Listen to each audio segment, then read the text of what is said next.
The doors were shutting fast when Camilla finally understood what Catherine had placed down on that table.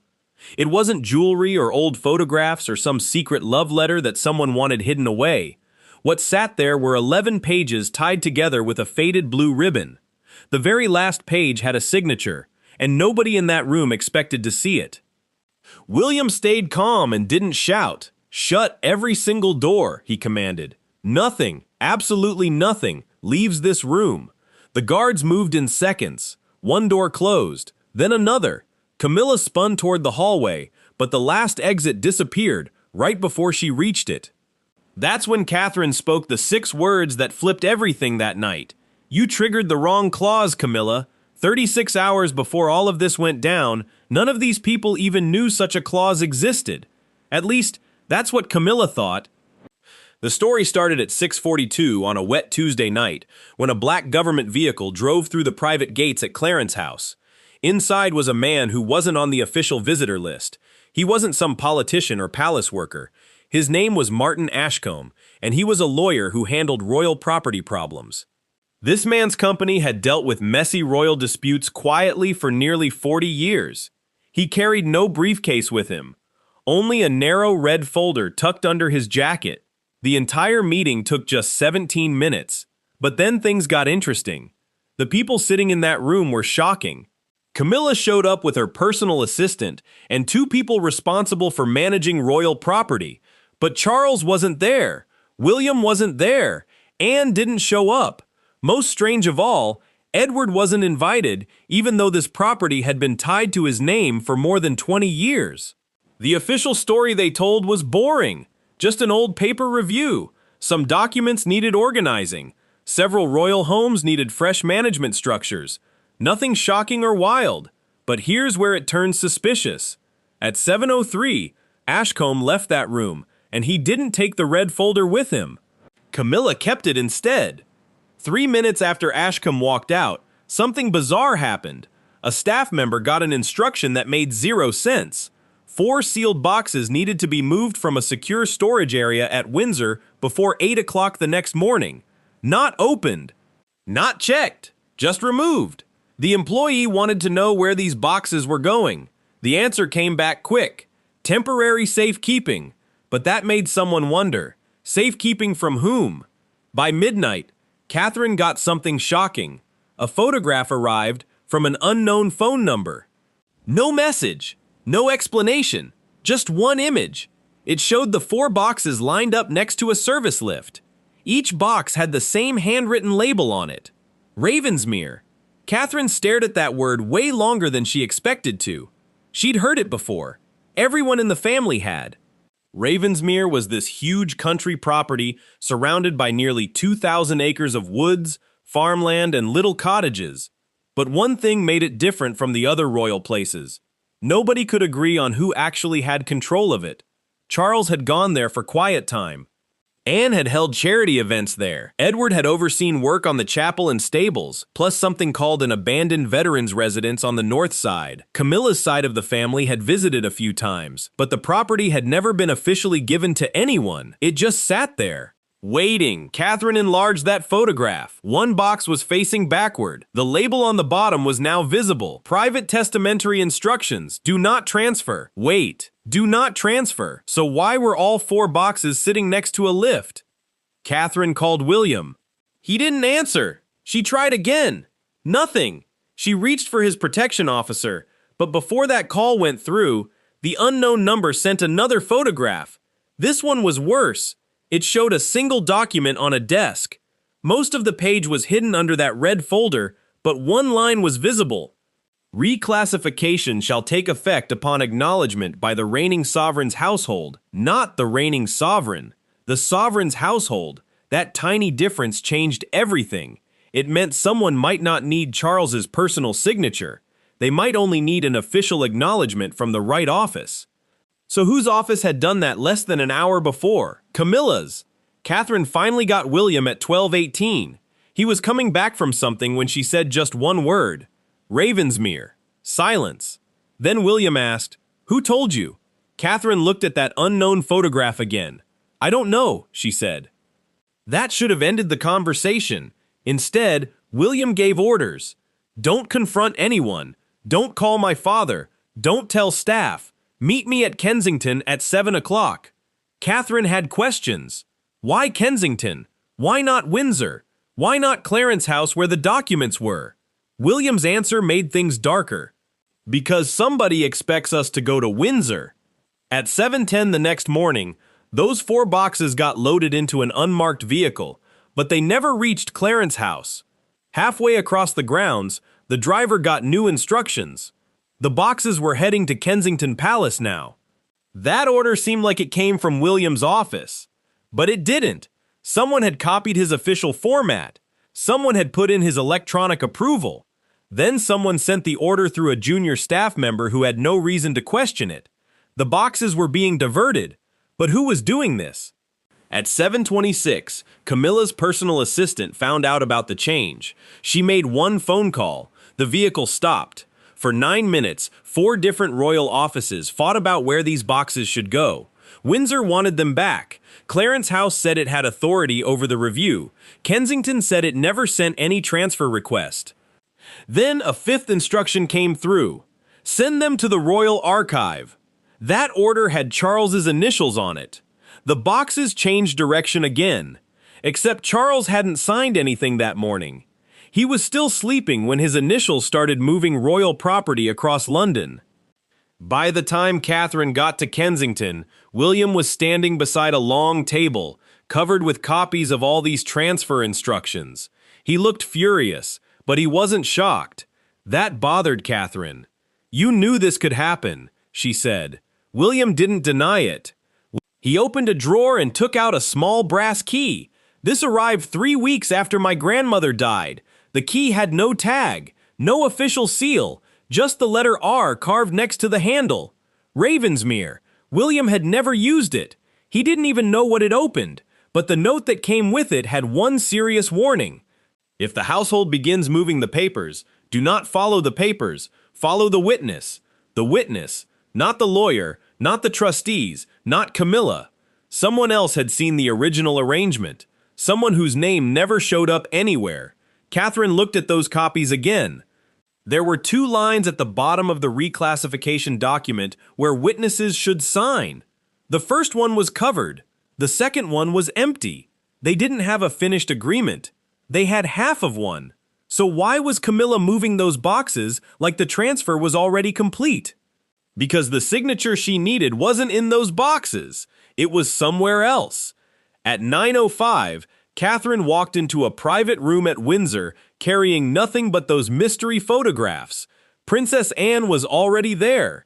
She didn't ask why Catherine showed up. She just closed the door. "You took your time," Anne said. Catherine put the photograph of the boxes in front of her. "Did you send these?"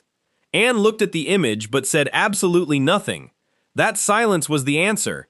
Anne knew about the boxes. Anne knew about the secret meeting. Most importantly, Anne knew what Camilla was trying to do. But Anne didn't stop it. Why? Because Anne needed Camilla to finish the attempt.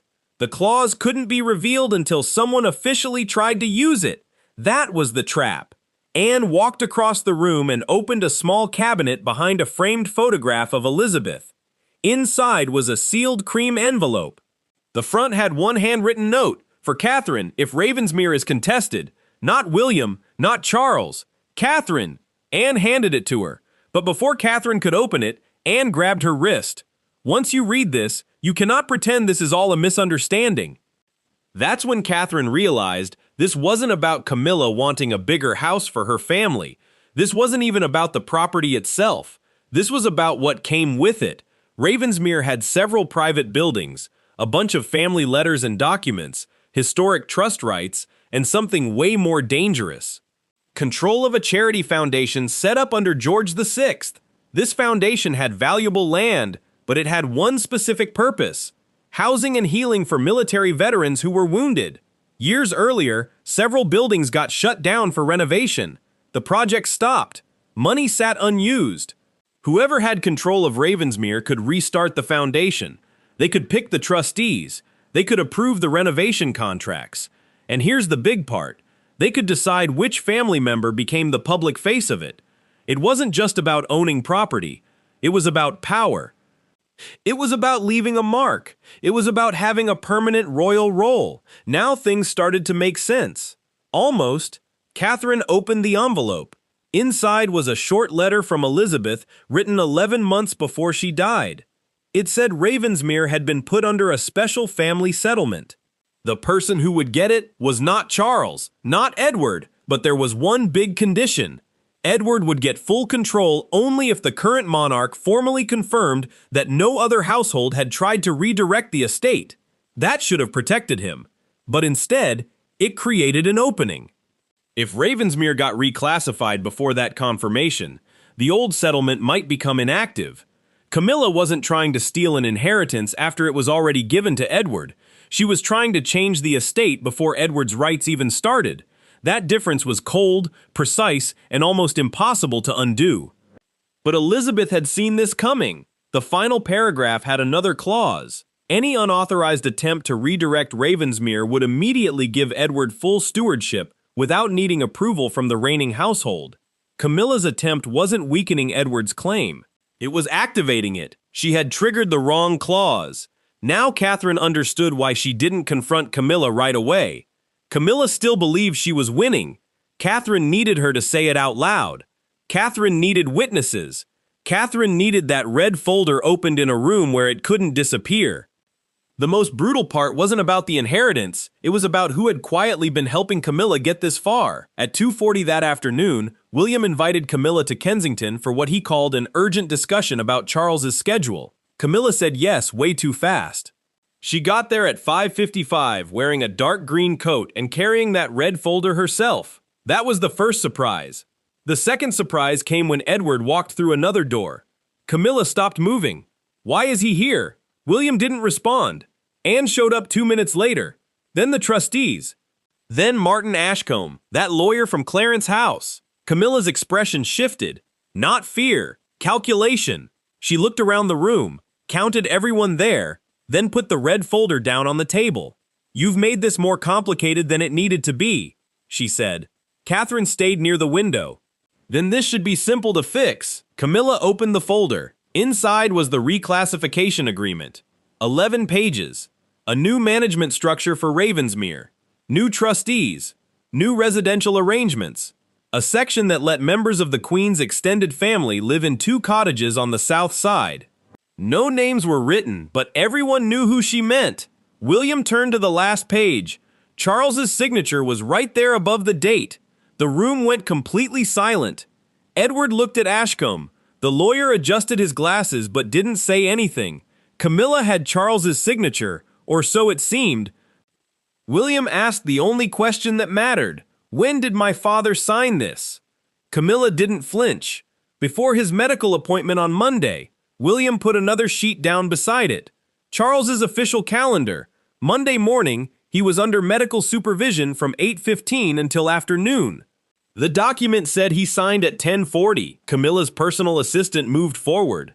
The time might have been added later. That excuse almost worked. Then Catherine moved away from the window. She put a photograph on the table. It showed the signature page before all the other pages got attached. Charles's signature was real, but it came from a completely different document. An approval for fixing damage to Ravensmere's broken west roof. Someone had taken the signed cover page, removed the repair list, then attached it to the reclassification agreement. Not a forged signature, something sneakier. A real signature underneath fake pages. Camilla looked at that photograph. For the first time, she seemed genuinely confused. Not caught, confused. She turned toward Ashcombe. "You said the pages had been reviewed." There it was, the contradiction nobody expected. Camilla had authorized the process, but she hadn't put together the document. Ashcombe had. William stepped toward the lawyer. "Who told you to replace the schedule?" Ashcombe shook his head. "I replaced nothing." Anne laughed bitterly. "Then explain the metal fasteners." The original repair approval used a single brass binding in the upper left. The reclassification agreement had 3 modern metal fasteners. Tiny marks showed on the signature page where the brass binding had been removed. Ashcombe stared at them. His face went pale. Somebody had changed the document after it left his office. But who had access? The answer came from someone nobody was watching. One of the trustees slowly stepped away from the table. His name was Sir Jonathan Vale. He was a longtime administrator who had managed several of Charles's properties. He'd approved the box transfer. He'd called Ashcombe. He'd also been promised the top position at the newly organized foundation. Camilla had opened the door. Vale had tried to walk away with the whole building. He thought Edward didn't have enough power to challenge him. He thought Charles's signature would silence William, but he missed one person. Catherine. Vale turned toward the exit. William spoke without looking at him. Close every door. The guards moved. One door shut, then another. Camilla stepped toward the hallway, but the last way out disappeared before she reached it. No document leaves this room, William said. Catherine put Elizabeth's sealed instructions right beside the red folder. You activated the wrong clause, Camilla. Vale's face fell apart. He knew exactly what she meant. Camilla didn't, not yet. Catherine read the clause out loud. The unauthorized transfer attempt triggered immediate stewardship. Edward didn't need Charles's approval anymore. He didn't need William's backing. He didn't even need to wait. The second Camilla's office issued that first reclassification acknowledgement, Edward became the legal steward of Ravensmere. Camilla had spent 36 hours trying to keep the estate away from him. But every move she made his claim stronger. The secret meeting, the box transfer, the changed schedule, the new trustees, all of it became proof that the trigger condition had been met. Edward said nothing. He just looked at that old brass key in William's hand. Then Catherine delivered the final hit. The key wasn't meant for William. Elizabeth's note had told him to follow the witness, but it never said he was the one who would benefit. Catherine walked across the room and put the key in Edward's palm. It opens the chapel archive. Your full appointment is inside. Edward closed his fingers around it. Camilla looked at Charles's signature page, then at the doors William had shut. She had thought those doors were trapping the documents inside. They weren't. They were keeping the truth in the room long enough for everyone to hear it. Vale was taken out first. Ashcombe gave up the red folder. The trustees were told not to contact any household office until the papers got reviewed by outside people. But Camilla stayed by the table. She looked at Catherine. You knew. Catherine's response was quiet. I knew you were moving boxes. I know how far you were ready to go. Camilla's eyes got hard. You think this ends here? Catherine looked at Edward, still holding the key Elizabeth had left behind. No, she said. I think this is where it starts. Outside, rain hit the palace windows. Inside, Edward opened his hand. The brass key was old, scratched, almost worthless to anyone who didn't know which door it opened. But under the letter R was another engraving that nobody had noticed. A crown. Not above the letter. Beneath it, a reminder that Ravensmere had never belonged to whoever stood closest to the throne. It belonged to whoever was trusted to protect what the throne had forgotten.